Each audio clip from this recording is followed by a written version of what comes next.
നല്ല ശീലങ്ങൾ, good habits, അതിനെക്കുറിച്ചാണ് ഇന്ന് സംസാരിക്കാനായിട്ട് ഞാൻ ആഗ്രഹിക്കുന്നത്. നല്ല ശീലങ്ങളുള്ള വ്യക്തികളെ പരിചയപ്പെടുമ്പോൾ നമുക്കൊരു സന്തോഷമുണ്ട്.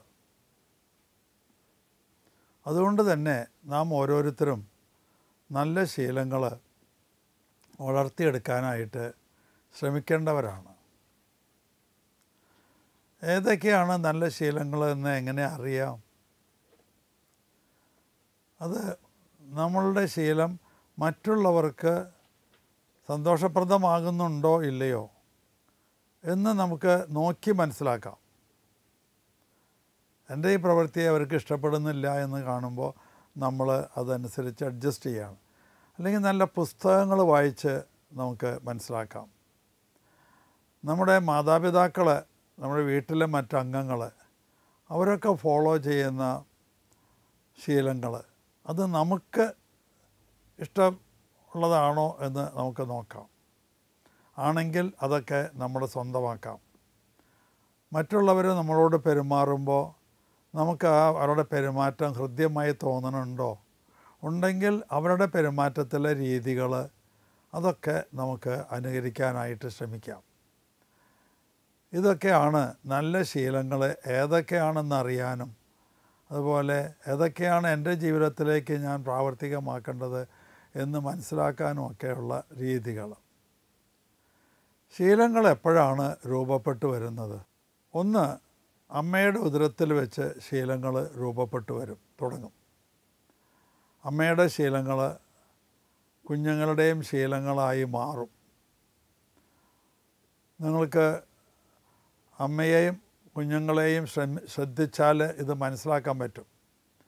അമ്മയുടെ ആംഗ്യങ്ങൾ, അമ്മയുടെ പ്രത്യേക ജസ്റ്റേഴ്സ്, ഇതൊക്കെ കുഞ്ഞുങ്ങൾക്കും ലഭിക്കുന്നതായിട്ട് നിങ്ങൾ കാണും. അതിൻ്റെ തുടക്കം അമ്മയുടെ ഉദരത്തിലാണ്. അപ്പൻ്റെ ആംഗ്യങ്ങൾ, ചേഷ്ടകൾ, ഇതൊക്കെ ഈ കുഞ്ഞുങ്ങൾ അമ്മയുടെ ഉദരത്തിലിരുന്ന് കാണുന്നുണ്ട്. അതൊക്കെ അവർ അനുകരിക്കാനായിട്ട് ശ്രമിക്കും. പിന്നെ ഒന്ന്, സിനിമകൾ കാണുന്നവരുണ്ടാവും. കുട്ടികളൊക്കെ സിനിമ കാണും, മാതാപിതാക്കളും കാണും. അപ്പോൾ അതിലൊക്കെ കാണുന്ന പലതും അനുകരിക്കാനായിട്ട്, സ്വന്തം ഒരു ശീലമാക്കാനായിട്ട് ശ്രമിക്കും. ചിലപ്പോഴൊക്കെ കാണാം ഒരു സിനിമയിൽ ഇറങ്ങിയ ഡ്രസ്സ് അതെല്ലാവരും ഫോളോ ചെയ്യുന്നു. അങ്ങനെയൊക്കെ. അപ്പോൾ മറ്റുള്ളവരെ അനുകരിക്കുന്ന ഒരു രീതി, അത് അത്ര നല്ല രീതിയല്ല. നമുക്ക് നമ്മുടേതായ രീതികളാണ് വേണ്ടത്. അത് നമുക്ക് സൗകര്യപ്രദമാവണം, സന്തോഷപ്രദമാകണം. മറ്റുള്ളവർക്കും അതുപോലെ സൗകര്യപ്രദവും സന്തോഷപ്രദവുമായിട്ടുള്ള രീതികൾ നമ്മുടെ സ്വന്തമാക്കാനായിട്ട് ശ്രമിക്കണം. കുഞ്ഞുങ്ങൾക്ക് പ്രത്യേകിച്ച് സ്കൂളിലേക്ക് പോകുമ്പോൾ ചില രീതികളൊക്കെ വേണം. വീട്ടിലെ മാതാപിതാക്കൾക്ക് രീതികൾ വേണം. ഞാൻ ഓരോന്നായിട്ട് എടുത്ത് എന്യൂമറേറ്റ് ചെയ്ത് പറയുകയാണെങ്കിൽ ഞാൻ പറയും, ഒന്നാമത്തേത് നേരത്തെ എഴുന്നേൽക്കുന്ന ശീലമാണ്. നേരത്തെ എഴുന്നേൽക്കുന്ന ശീലമുള്ള വീട്, ആ വീട്ടിലുള്ള എല്ലാവർക്കും നല്ല ആരോഗ്യം ഉണ്ടാവും. അവർക്ക് അറിവ് ലഭിക്കാനുള്ള സാധ്യതയുണ്ട്. മറ്റുള്ളവരെക്കാൾ കൂടുതൽ അറിവ്. ഒരു പഴഞ്ചൊല്ല് നിങ്ങൾ കേട്ടിട്ടുണ്ടാവും, early to bed, early to rise makes a man healthy, wealthy and wise. Healthy ആയിരിക്കും. ഹെൽത്തി ആകുന്നത് എങ്ങനെ? അതിന് ശാസ്ത്രീയ വശമുണ്ട്. നമ്മൾ കിടന്ന് ഉറങ്ങുന്ന മുറിയിലെ ഓക്സിജൻ്റെ അളവ് രാത്രിയിൽ കുറേശ്ശെ കുറഞ്ഞു തുടങ്ങും.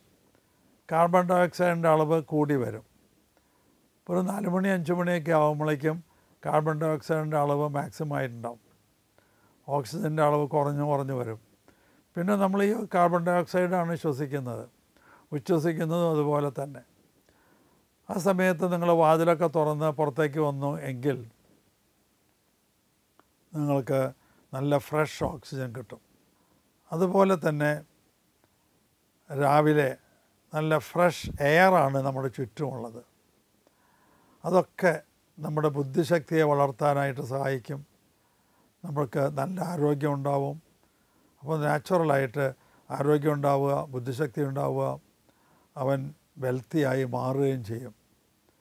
അപ്പോൾ നേരത്തെ എഴുന്നേൽക്കുന്ന ശീലം അത് ഡെവലപ്പ് ചെയ്യാൻ കുടുംബത്തിലെ അപ്പൻ മാത്രമല്ല, അമ്മ മാത്രമല്ല, എല്ലാവരും ശ്രമിക്കണം.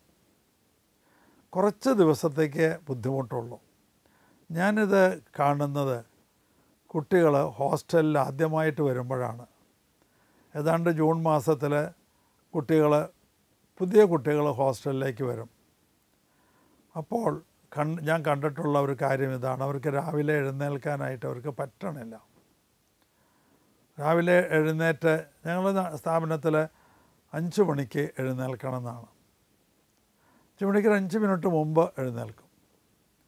കഴിഞ്ഞാൽ 5:30 മണിക്ക് കാത്തലിക് സ്റ്റുഡൻസൊക്കെ കുർബാനയ്ക്ക് അറ്റൻഡ് ചെയ്യും, ബലിയർപ്പിക്കാനായിട്ട് പോകും.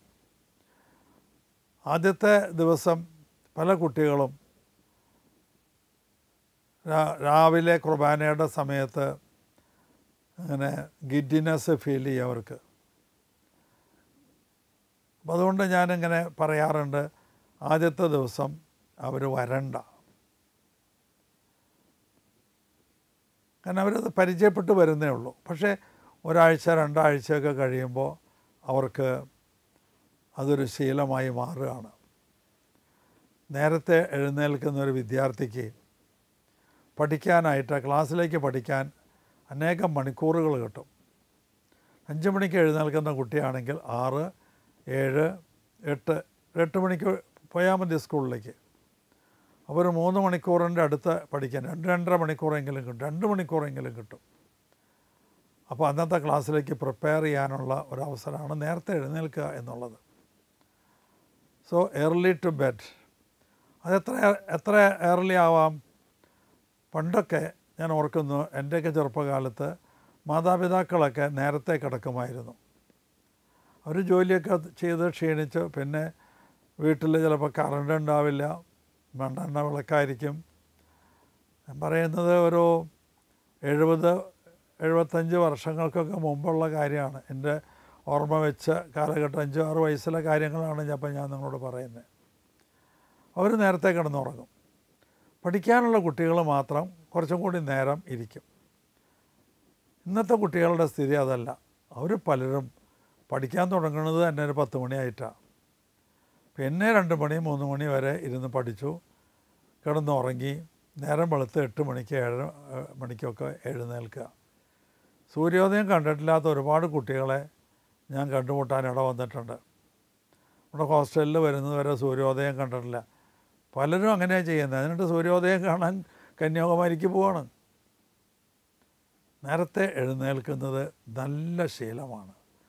അതിനകത്ത് പഴഞ്ചൊല്ലിൽ പറയുന്നത് മേക്സ് യു ഹെൽത്തി, ആരോഗ്യം വർദ്ധിക്കും, വെൽത്തി, സമ്പത്ത് വർദ്ധിക്കും, ആൻഡ് വൈസ്, നല്ല ബുദ്ധിശക്തി ഉണ്ടാവും. ഇത് ഒരു ശീലമാക്കുക. അത് ഒരാൾ മാത്രമല്ല, വീട്ടിലെല്ലാവരും ഒരുമിച്ച് ആണ് എഴുന്നേൽക്കേണ്ടത്. പക്ഷികളൊക്കെ എഴുന്നേൽക്കുന്ന സമയം അതിനു മുമ്പ് തന്നെ നമ്മൾ എഴുന്നേൽക്കുന്നു. പക്ഷികളൊക്കെ എന്താ ചെയ്യുന്നത്? എഴുന്നേറ്റ് എല്ലാവരെയും വിളിച്ചുണർത്തുകയാണ്. വല്ലവരും കൂട്ടിൽ ഉറങ്ങാനുണ്ടെങ്കിൽ അവരെയൊക്കെ വിളിച്ചുണർത്തുകയാണ്. അപ്പോൾ നമ്മളതുപോലെ തന്നെ ചെയ്യണം. എല്ലാവരും ഉണർന്നു. ഇനി എന്ത് ചെയ്യാം? ഇനി ഏറ്റവും നല്ല കാര്യം, എല്ലാവരും ചേർന്ന് ഒരല്പനേരം ഒന്ന് പ്രാർത്ഥിക്കുക. ചെറിയൊരു ഷോർട്ട് പ്രെയർ. കഴിയുമെങ്കിൽ എല്ലാവരും കൈകൾ കൂട്ടിപ്പിടിച്ച് ഒരു കൂട്ടായ്മയിൽ ആ വീട്ടിലെ അപ്പനും അമ്മയും മക്കളും എല്ലാം ചേർന്ന് ഒരു 3 മിനിറ്റ് നേരത്തെ ചെറിയൊരു പ്രാർത്ഥന. അത് ഏതെങ്കിലും ഒരാൾക്ക് ലീഡ് ചെയ്യാം, മാറി മാറി ലീഡ് ചെയ്യാം. അതുമല്ലെങ്കിൽ ഒരു പാട്ട് പാടാം. എല്ലാവരും ചേർന്ന് ഒരു പാട്ട് പാടി 3 മിനിറ്റ്സ്. മിക്കവാറും പാട്ടുകളൊന്നും 3 മിനിറ്റിലും കൂടുതൽ പാടാനുണ്ടാവില്ല. അത് വളരെ നല്ല ഒരു ശീലമാണ്. കൂട്ടായ്മയെ വർദ്ധിപ്പിക്കുന്നു, തുടക്കം തന്നെ, ദിവസത്തിൻ്റെ തുടക്കം തന്നെ നമ്മൾ ദൈവത്തോട് ബന്ധപ്പെടുകയാണ് ചെയ്യുന്നത്.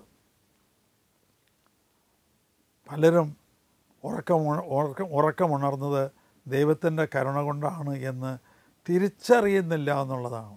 അതുകൊണ്ടാണ് അവർക്കിതൊന്നും പ്രാർത്ഥിക്കാനൊന്നും പറ്റാത്തത്. കഴിഞ്ഞ പ്രഭാത കർമ്മങ്ങൾ ചെയ്തു, അതൊക്കെ കൃത്യമായിട്ട്, അല്ലെങ്കിൽ സ്കൂളിൽ പോകുന്നതിന് തൊട്ട് മുമ്പ് കുളിക്കുക, അങ്ങനെയൊന്നുമല്ല. നേരത്തെ കുളിച്ച് അങ്ങനെ ടോയ്ലറ്റിലൊക്കെ പോയി എല്ലാ പണികളും ചെയ്ത് റെഡിയായി നിന്നു. ടോയ്ലറ്റിൽ പോകുന്നതിന് ഒരു കൃത്യസമയമുണ്ടാകുന്നത് വളരെ നല്ലതാണ്. അപ്പോൾ അതുവരെ നമ്മുടെ വൻകുടലൊക്കെ നിറഞ്ഞ് നിൽക്കുന്ന ആ അവസരത്തിൽ അതൊന്ന് എംപ്റ്റി ചെയ്യുമ്പോൾ ഒരു പ്രഷർ റിലീസ് ഉണ്ടാവും, ഒരു ആശ്വാസവും ഒക്കെ ഉണ്ടാവും. അതുപോലെ മൂത്രമൊഴിച്ചു, അപ്പോൾ ബ്ലാഡർ കെട്ടി നിന്നിരുന്ന ആ യൂറിനൊക്കെ പോയി, അതിനുമൊരു ആശ്വാസം ഉണ്ടാവും. അത് മാത്രമല്ല, ബ്ലാഡർ നിറയെ ആയിരിക്കുമ്പോൾ ബ്ലാഡറിൽ വന്നിട്ടുള്ള പല കെമിക്കൽസിനെയും റീഅബ്സോർബ് ചെയ്യാനുള്ളൊരു ടെൻഡൻസി ഉണ്ട്. യൂറിയ ഫോർ എക്സാമ്പിൾ, മൂത്രത്തിലേക്ക് യൂറിയ കിഡ്നി വഴി വരുന്നുണ്ട്. അതവിടെ കിടന്നാൽ, അധികം നേരം കിടന്നാൽ എന്ത് സംഭവിക്കുമെന്നറിയാമോ? അത് തിരിച്ച് അബ്സോർബ് ചെയ്യും. അതുകൊണ്ടാണ് early to rise makes a man healthy എന്ന് പറയുന്നത്. അതുകൊണ്ടാണ്, വെറുതെ ഒരു പഴഞ്ചൊല്ല് മാത്രമല്ല അത് കാര്യകാരണ സഹിതം നമുക്ക് തെളിയിക്കാനായിട്ട് പറ്റും.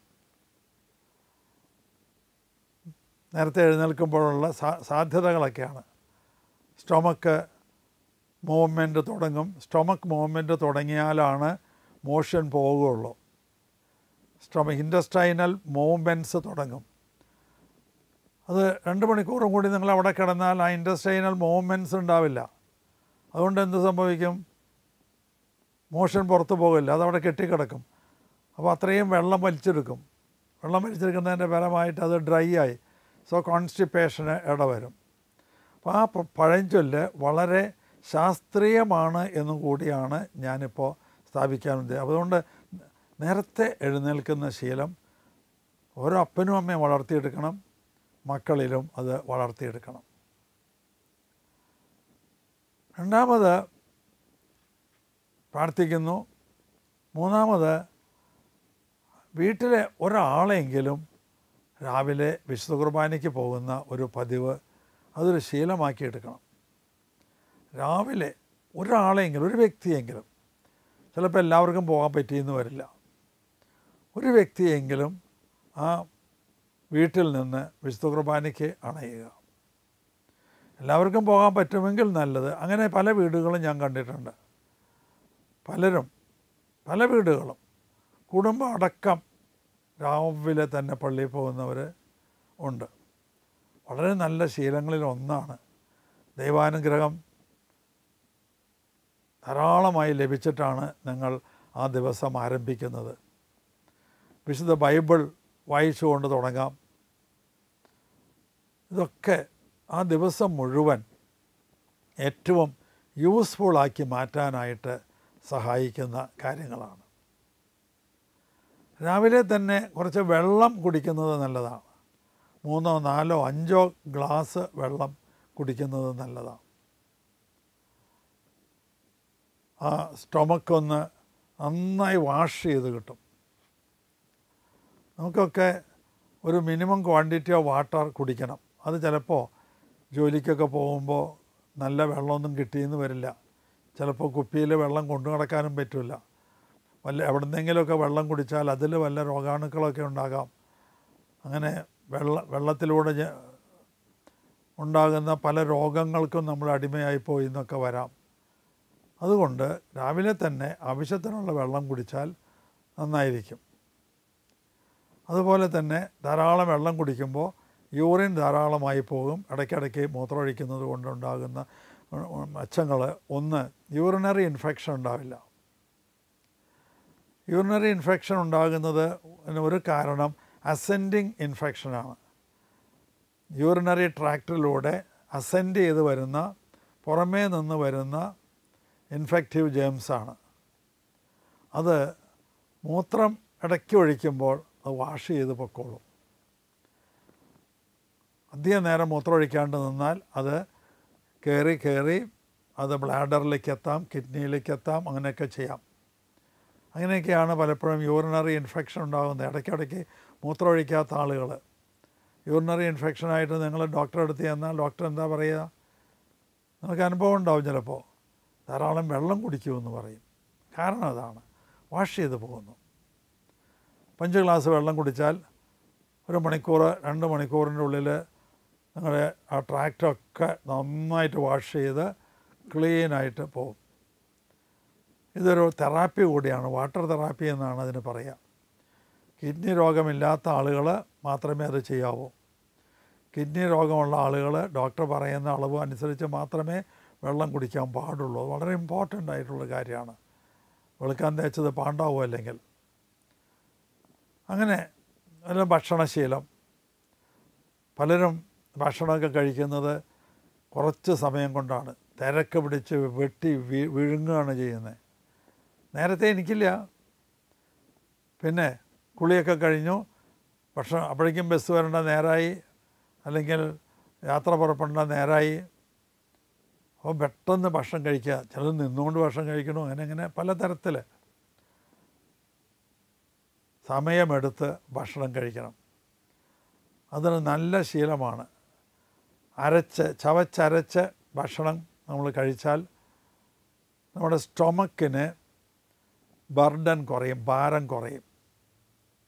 ഇത് പുറത്തേക്ക് പോകണമെങ്കിൽ നല്ല അരച്ച് നല്ല പൾപ്പാവണം. എന്നാൽ മാത്രമേ നമ്മൾ കഴിക്കുന്ന ഭക്ഷണം പുറത്തേക്ക് പോവുള്ളൂ.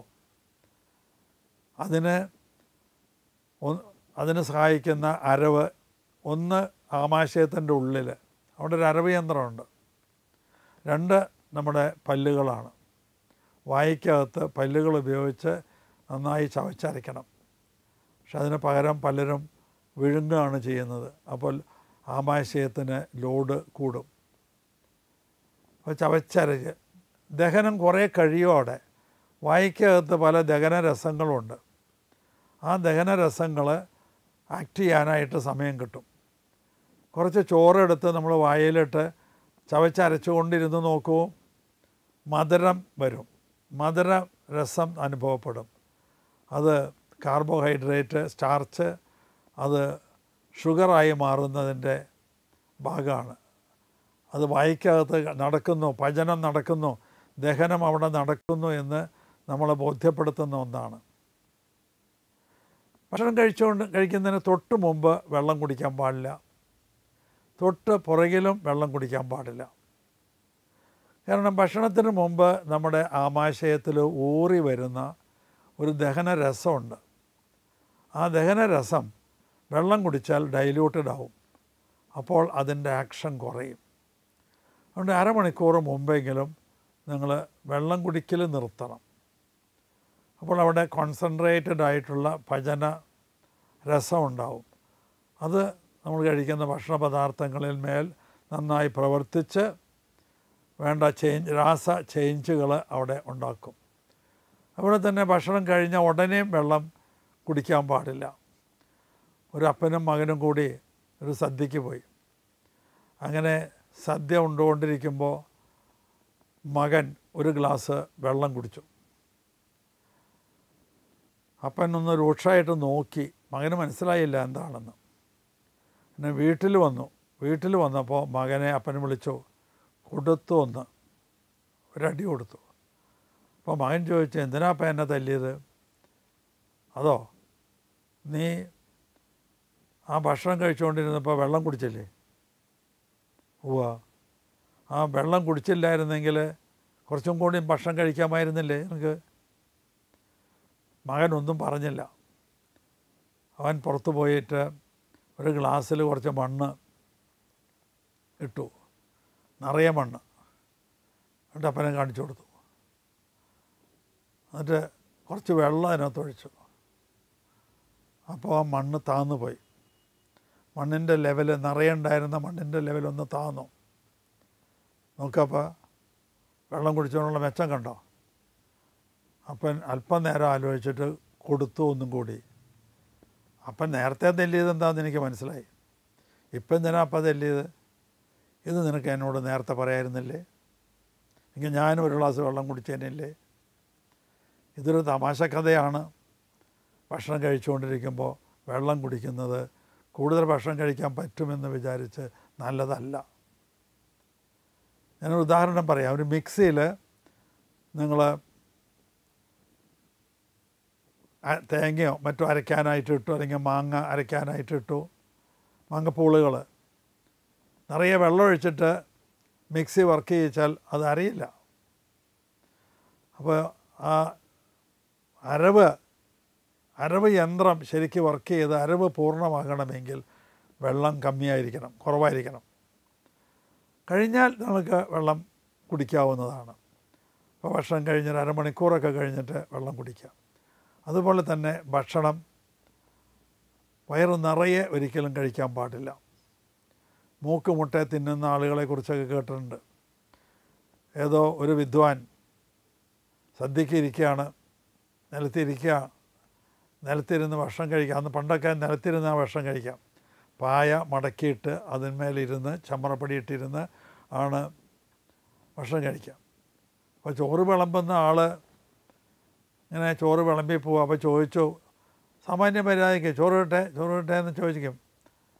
അപ്പോൾ ചോറ് കിട്ടേ എന്ന് ചോദിച്ചപ്പോൾ ഇദ്ദേഹം പറഞ്ഞു അത്രേ, ഇലയിൽ ഇല്ലെങ്കിൽ ഇട്ടോളൂ എന്ന്. അദ്ദേഹത്തിന് ഇലയിൽ ചോറുണ്ടോ ഇല്ലയോ എന്ന് കണ്ടുകൂടാ, വയറ് നിറഞ്ഞിട്ട്. ഇതൊക്കെ തമാശ കഥകളാണ്. എങ്കിലും അതൊക്കെ ഒരു അർത്ഥം നമുക്ക് പറഞ്ഞു തരുന്നുണ്ട്. എന്താണെന്നോ, അമിതമായി ഭക്ഷണം കഴിക്കരുതെന്ന്. അത് നല്ലൊരു ശീലമാണ്. പ്രത്യേകിച്ച് രാത്രിയിൽ അരവയർ അത്താഴം എന്നൊക്കെ പറയും. അരവയർ അത്താഴം എന്ന് പറയും. അങ്ങനെ ചില നല്ല നല്ല ശീലങ്ങളുണ്ട്. അപ്പോൾ വയറിൻ്റെ പകുതി ഭാഗം ഭക്ഷണം വേണം, ബാക്കി പകുതി വെള്ളം, ബാക്കി പകുതി എയർ. അപ്പോഴാണ് അതിൻ്റെ അരവൊക്കെ ശരിക്ക് നടക്കുകയുള്ളൂ. അതുപോലെ തന്നെ ഒരു ശീലം, ഇങ്ങനെ നല്ല ശീലമുള്ളത്, അത്താഴം കഴിഞ്ഞാൽ അരക്കാതം നടക്കുക. അരക്കാതം എന്ന് വെച്ചാൽ കുറച്ച് ദൂരം അത്താഴം കഴിഞ്ഞാൽ ഒന്ന് നടക്കുക എന്ന് പറയുന്ന ഒരു ഊണ് കഴിഞ്ഞാൽ ഉടനെ കിടക്കുകയല്ല വേണ്ടേ, നടക്കുകയാണ് വേണ്ടത്. പലരും ഉണ്ട് ഊണ് കഴിഞ്ഞാൽ കിടക്കുന്നവർ. കിടക്കാൻ പാടില്ല. ഊണ് കഴിഞ്ഞാൽ നടക്കണം, പ്രത്യേകിച്ച് അത്താഴം കഴിഞ്ഞാൽ. അത്താഴം കഴിഞ്ഞാൽ എവിടെ നടക്കും? ഞങ്ങൾ ഹോസ്റ്റലിലൊക്കെ ആയിരുന്ന കാലഘട്ടത്തിൽ ഞാൻ ഓർക്കുന്നു, അവിടെ ഞാൻ തേവര കോളേജിലാണ് പഠിച്ചത്. അവിടെ ഹോസ്റ്റലിൽ 5 ഹോസ്റ്റൽ പറമ്പിൽ 5 ഹോസ്റ്റലുണ്ട്. ഈ ഹോസ്റ്റലിൻ്റെ ഇടയിൽ തന്നെ ടാറിട്ട വഴികളുണ്ട്. ഈ വഴികളിലൂടെയൊക്കെ നമുക്ക് നടക്കാം. ഒരു വട്ടം നടന്നു വരുമ്പോഴേക്കും 1-1.5 കിലോമീറ്ററൊക്കെ ഉണ്ടാവും. അപ്പോൾ ഞങ്ങളത് പ്രാക്ടീസ് ചെയ്തിരുന്നു. ചെറുപ്പത്തിലേ കേട്ടിട്ടുള്ളതാണ് അത്താഴം കഴിഞ്ഞാൽ അരക്കാതം നടക്കുക എന്നുള്ളത്. ഇതൊക്കെ നമ്മുടെ ആരോഗ്യത്തിന് വളരെയേറെ നല്ല ശീലങ്ങളാണ്. ആരോഗ്യത്തിന് നല്ല ശീലങ്ങൾ മാത്രമേ പ്രാക്ടീസ് ചെയ്യാവൂ, അല്ലെങ്കിൽ അകാലത്തിൽ രോഗിയാവൂ. അത്രയേ ഉള്ളൂ. നല്ല ആരോഗ്യത്തോടു കൂടി ഇരുന്നാൽ നിങ്ങൾക്ക് പഠിക്കാം. ഒരു വിദ്യാർത്ഥിയാണെങ്കിൽ പഠിക്കാം, ജോലി ചെയ്യുന്ന ഒരു ജോലിക്കാരനാണെങ്കിൽ നല്ലോണം ജോലി ചെയ്യാം, ഉദ്യോഗസ്ഥനാണെങ്കിൽ അദ്ദേഹത്തിൻ്റെ ഉദ്യോഗം വേണ്ടതുപോലെ നോക്കാനായിട്ട് പറ്റും. ഇങ്ങനെ ആരോഗ്യം തരുന്ന രീതികൾ, ഭക്ഷണത്തിൻ്റെ ഐറ്റംസ്, അതിലും ശീലമുണ്ട്. നല്ല ശീലങ്ങൾ അതൊക്കെ നോക്കുന്നത് നല്ലതാണ്. നല്ല ശീലങ്ങൾ, നല്ല ഭക്ഷണം. നോൺ വെജിറ്റേറിയൻ അത്ര നല്ലതല്ല എന്നുള്ളതാണ് ഞാൻ മനസ്സിലാക്കിയിട്ടുള്ളത്. ഞാനൊക്കെ ഒരു കാലത്ത് നോൺ വെജിറ്റേറിയൻ മാത്രം കഴിച്ചിരുന്നത്, അതൊക്കെ കുറച്ച് കൊണ്ടുവരികയാണ്. വളരെ കുറച്ച് കൊണ്ടുവരുന്നു. ഞാൻ കണ്ടിട്ടുള്ള 2 മെച്ചങ്ങൾ, ഒന്ന് അത് നമ്മുടെ ആരോഗ്യത്തിന് നല്ലതാണ്. രണ്ടാമതൊന്ന്, ഒരു സദ്യക്ക് പോയാൽ വെജിറ്റേറിയൻ മീലിൻ്റെ അടുത്ത് ചെന്ന ക്യൂ നിൽക്കാൻ ചെറിയ ക്യൂ ഉള്ളൂ. വേഗം ഭക്ഷണം കഴിച്ച് നമുക്ക് പോരാം, അല്ലെങ്കിൽ നീണ്ട ക്യൂ ഉണ്ടാവും. അപ്പോൾ വെജിറ്റേറിയൻ ഫുഡ് ഒരു ശീലമാക്കുന്നത് നല്ലതാണ്. ദൈവം നമുക്ക് അനുവദിച്ചു തന്നത് ഉൽപ്പത്തിയുടെ 2-ാമത്തെ മറ്റോ അധ്യായത്തിൽ വിവരിച്ചിട്ടുള്ളത് പോലെ പച്ചക്കറികളാണ്, ധാന്യങ്ങളാണ് നമുക്ക് അനുവദിച്ചു തന്നിട്ടുള്ളത്. അപ്പോൾ അത് ഒരു ശീലമാക്കുക. വെജിറ്റേറിയൻ ഫുഡ് ഒരു ശീലമാക്കുക. ഇനിയും കുറേ കാര്യങ്ങൾ പറയാനുണ്ട്. ഈ എപ്പിസോഡിൻ്റെ സമയം കഴിഞ്ഞതുകൊണ്ട് ഇവിടെ നിർത്തുന്നു. അടുത്ത എപ്പിസോഡിൽ നമുക്കിത് തുടരാം.